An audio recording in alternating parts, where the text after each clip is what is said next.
Peace and abundance, peace and prosperity, man. This is my take on the Umar Johnson situation and his daughter.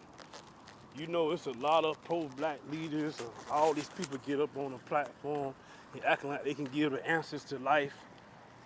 But in their own personal life, they have no relationships with their children. They have failed marriages. Don't nothing be going right for them. Umar Johnson has no excuse why in 22 years he never had a relationship with his daughter, and he knows where the daughter lives at, the mother, in whatever the situation is. I heard his oldest daughter's family owns a restaurant in North Philly. You know, and he has a 13-year-old daughter. How can a man help the black community or help anybody when he's failing in his own domestic life? This is why I tell people, you have to live in your own truth and straighten up your own life, because we live in an era of social media. And whatever you're doing will be exposed. Everybody got phones, everybody got access to everything. This is not the 80s, 90s, the 70s or whatever, when people didn't have access to situations. Anything you're doing, people can expose you if you ain't living in your own truth. Especially as a man, as himself calling him a leader of black people and giving an information giver. You're a psychologist, but you mean to tell me you can't reconcile the differences with your child? Make that make sense.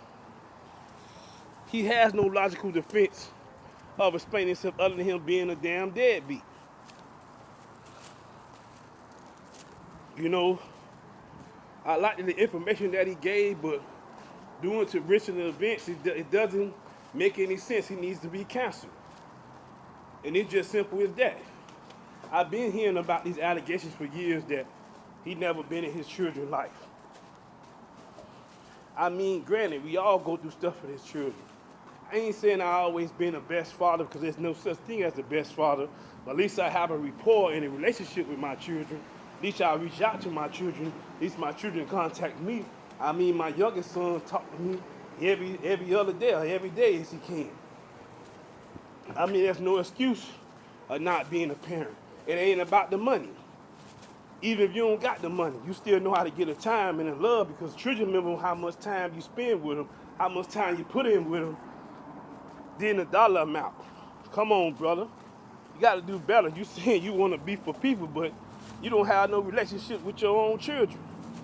Any man that's delinquency with his own children, he cannot be a good father or be a good mate in a relationship. The same thing goes for a woman. If a woman is an absent mother and she's not a good mother to her children, and she's not in her children's life, and she can go weeks, months, and years without being in her children's life, how could this woman be any good to a man being in a relationship with? You gotta look at people's character. Not just Umar Johnson, but people of that mind state. They talk all this big mess, but in reality, their life all messed up. They ain't got no relationship with no children. Come on, man, that's sad. That don't even make no sense. Then he making a video trying to get people to rally up against him. For one, it's sad he lied about the school. I mean, come on, brother. Your credibility is being lost every other day, man. You know, that's why I say listen to the message, but don't follow the messenger. Somebody giving you some good message, information, listen to it. I ain't saying that he didn't have no good information. However, he just wasn't practicing what he preached. That's the problem of the story. But it's just my 2 cents on the situation. Peace and abundance, I'm out.